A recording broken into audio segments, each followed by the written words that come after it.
Okay. Inoto ko na siya, guys. Tapos babaan natin yung exposure. Ayan. Inoto ko na siya kasi paano yung sun? Wala-wala. Para makita nyo ba, no?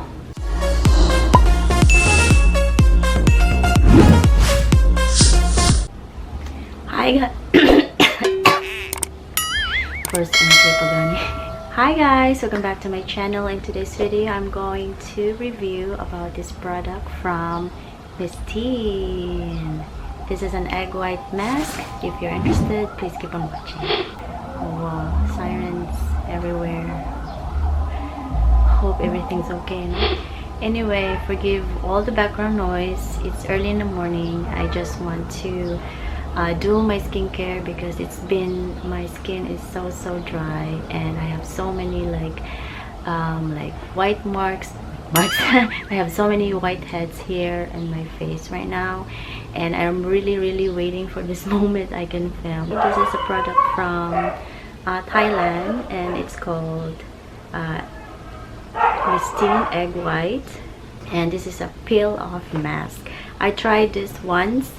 It was at night, so I wasn't able to really film this so you can see how it is when I peel it off. Well, I did post this in my Facebook. Let's do a demo. Okay, I just washed my face and right now it's really dry, guys. And this is called Peel Off Mask with Egg White to remove small pimples, dirt, and impurities on skin. Combination of hydrolyzed elastin and albumin to increase skin moisture and keep it soft and younger looking. So directions we have here: apply to thin and even layer into skin, avoiding the eye area, brows, hairline, and lips. Leave on for not more than 20 minutes or until dry. Gently peel off and rinse well with water. And this is distributed in Pasig, which is in Manila, and the expiration date once you open is 30 months. Okay, so I did try this off, so it's not a first impression. Okay, and I'm gonna put like a small size. All right, put it in.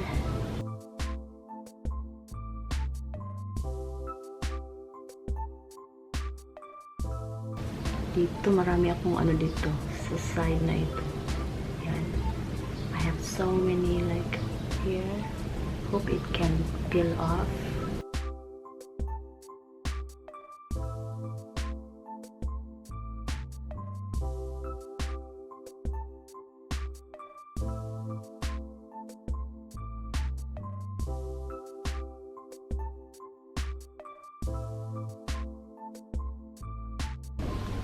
Don't worry about this, it's already healed. It's just a mark. It's hard to take it off. Matagal siya mag-heal. Oh. Isang buwan, malapit na mag 2 months. Okay guys, so parang coated ko na yata lahat. And my nose area. Gusto ko talagang punuin siya kasi marami dito, no? Diyan, marami dito. Tsaka dito rin sa chin ko. Ito talaga ang problematic sa akin. Ito. Iwan pa sa inyo, guys. Dito sa akin, oh. Madami siya. Okay. Alright. So, yan. Messy hands na tayo. Ito na ating skin.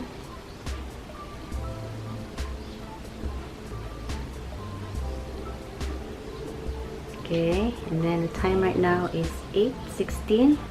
I will make a timer for 20 minutes. Right, 20 minutes, guys.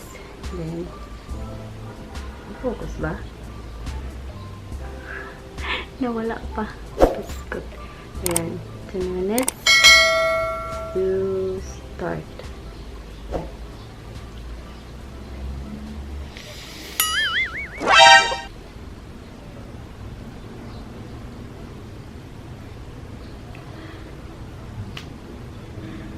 Time's up.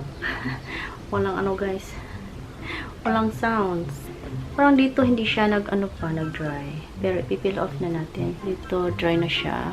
Okay. Let's see. After 20 minutes.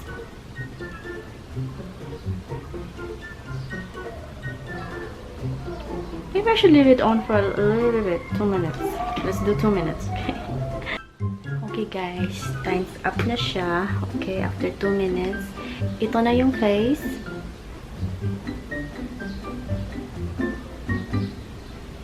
Okay, zoom in ko kayo ha. Yan.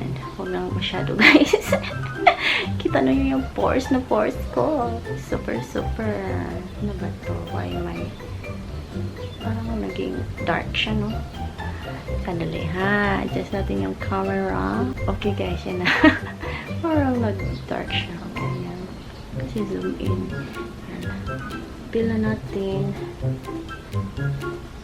Saan ba dito ipipil ko eh? Ayan o. Kita nyo ba? Yan. Kita nyo? Yan. Bilisan natin guys. Kasi ayoko yung mga super dry sa skin ba? Magkaka-wrinkles tayo yan. Okay, let's start dito sa side. Wala siya. Ayan o. Kita nyo? Ayan guys. Gari ito lalo. Ayan o. Ayan. Diba? Zoom in natin. Oh, Diyos ko. Ayan. Ayan, diba guys? Ang ganda, no?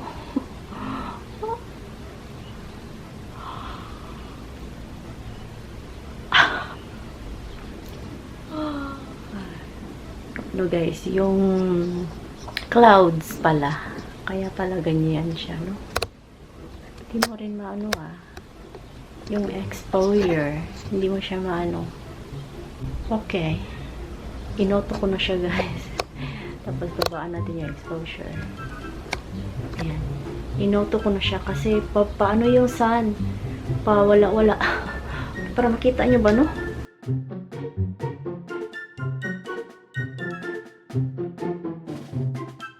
Para akong kuan ba yung na isda.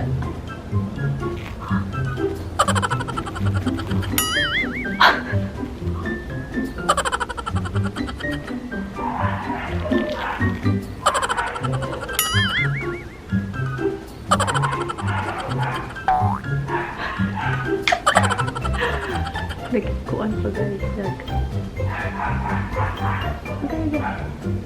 Hindi naman siya agay guys. Drama OE ba? Pwede rin tanaw. Siya nagbilang. At least ngayon, dinamihan ko na siya para makita talaga ba. Kasi interested din ako makita kung gaano talaga niya nakukuha yung yung mga whiteheads ko dito. Ito talaga yung problematic na area sa akin. Dito itong banda. Dito niya ba? Kaya kita niyo ba? Okay.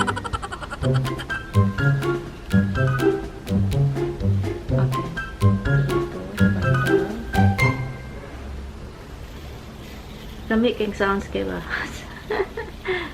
Ano? Yung bandang dito sa nose. And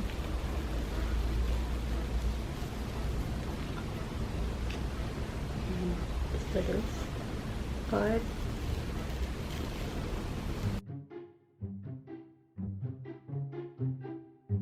Ito na yung yung mga, kasi nung first time kung ginawa to gabi, hindi naman blind naman tong lola nyo guys, kaya hindi ko talaga siya makita. And so far base nito nakuha naman din niya, pero parang hindi lahat. Yeah, hindi lahat guys. So I feel like nandito pa rin yung yung rough edges ng mukha ko. Yeah. Soft naman din ang dito sa bandang cheek area kasi nga wala tayo masyadong imperfections dito or yung mga blackheads, whiteheads, wala masyado ka dito kasi dry ito na area. Dito lang talaga, I can still feel na sandy pa rin siya dito. Okay? Alright, so, ipipil ko muna itong last area na to and I will give you my final thoughts. Okay?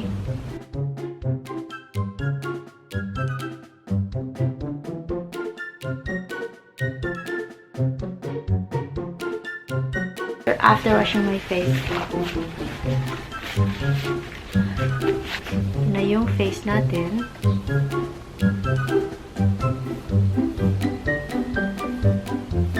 So the claim nito is a peel-off mask that minimizes the look of pores and helps banishes breakouts.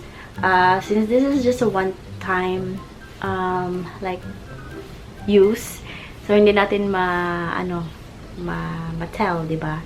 Na ganun talaga ang claim niya. Sa pores naman for one use, you can, I think, a little bit, no? Yeah. Kasi Mars lang tong natin guys, pores. Siguro dadamihan mo talaga siya. I mean, not what I mean dadamihan. Meaning is, you have to use it several times before na mag-effect yung pores. One time use, hindi. I don't believe that claim na one-time use, ganun. Hindi. Yung facts nito is firms and tighten skin. Yes, that's true. To reduce the appearance of imperfections. Formulated with egg whites to effectively remove dirt and impurities. That's correct, but it's not everything. Helps treat pimple-prone complexions. Clears, clarifies, and brightens with citric acid. Boost moisture levels with hydrolyzed elastin for soft, youthful look. Youthful? Anyway, so this is perfect for oily skin prone to blackheads. Blackheads, konti lang ang meron ako dito sa nose area. Hindi na masyado ako nag-blackheads, pero prone to whiteheads ako. And mostly dito guys, yan, dyan. So, ngayon, I still feel na rough pa rin dito. Okay? So, ang masasabi ko nito, 70% lang yung nakuha niya na mga impurities. Especially yung blackheads ko. Especially yung whiteheads ko na super madami dito sa aking chin area. Hindi niyo talaga siya makita, no? Pero kung i-touch mo siya, madami siya dito guys, para siyang sandpaper na maliit na micro ba, na dapat talaga matanggal kasi parang yung mask ba dito, diba? Tapos try to lift it up, tapos pag lift ng mask, parang it still retained from this surface, so nandito siya lahat, so mafe-feel mo pa rin, hindi siya nakuha. To make this product really work, if you are going to use this as a mask, and then you really wanna try to get rid of your whiteheads lang guys, kasi sa blackheads, I don't think makukuha rin nito. So, but also it can help really lot, kasi ito lang talagang ginagamit ko, nag-effect talaga siya sa akin. And so far, konti na lang yung blackheads ko kasi nga malikabok dito guys sa Pilipinas, malikabok. Kahit na everywhere naman malikabok talaga, hindi mo lang siya makita. But anyway, ito lang talagang dalawang products. Not necessarily this Mistine mask, basta if I do this routine, mawala yung whiteheads ko and blackheads ko. Not completely, but at least 95% mawala siya. Ito yung product na i-combine ko pag nagmamask ako. St. Ives Blackhead Clearing Scrub. It's a green tea, okay? It's very fine, micro, tapos hindi, very very friendly for sensitive skin, kasi sensitive skin ako. If I wear makeup every day, ito ginagamit ko guys, hindi naman nagkasugat-sugat yung skin ko sa paggamit nito, kaya really good. Pero kung mag-use ka rin naman, gentle lang talaga. Wag mo talaga i-scrub ng ganyan-ganyan. Masisira yung balat mo, diba? So, lang, be gentle on how you you wash your face, you scrub your face, very gentle lang, okay? Kapag ang mask na ito ay pinarisan na ito, yan, effective. Okay? Alright guys, so yan lang ang masasabi ko nito. Would I recommend to buy it? Yes naman. Mga nasa 130 up. Okay, yan ang price range nito. Okay, so, ayan na yan na ang masasabi ko. You can do it your own naman. Mas maganda rin yun. Pero pag wala ka namang time, mabuti din na ito. Very handy siya. Okay, at saka hindi rin siya masyadong, messy ba sa hands. Ang masasabi ko lang, when you peel it off, hindi yung isang peel mo lang yung ano mo talaga. Kasi ano siya, very, parang, hindi lahat, no? Kasi sabi niya, thin layer lang. Dinamihan ko na nga siya, diba? Pero pag pipil mo siya, parang strips. Strips yung peeling. Hindi talaga buong-buo. Yung parang yung mga ibang mask, diba? Na buo-buo mo talagang ipipil. Pero, so far, okay naman din siya. Wala siyang amoy. Meron ba siyang amoy? Parang walang amoy eh. Meron siyang amoy, very, siya. Parang perfume, jasmine na very mild lang siya. For sensitive ka sa smell, okay naman din kasi ako very sensitive ako sa smell. So, it's very good. Alright guys, so, ano pa ba? Packaging, okay naman din siya. Tube, diba? Okay. Hindi siya masyadong messy and simple lang talaga. I like it. Okay? I would recommend it if you are interested. Purchase na kayo. Hanap kayo sa Shopee, okay? And if you have any other recommendations on masks, I would like to know what are your favorites and comment down below. Alright? Thank you so much for watching my video, and if you haven't subscribed, please subscribe. Until next time. Bye!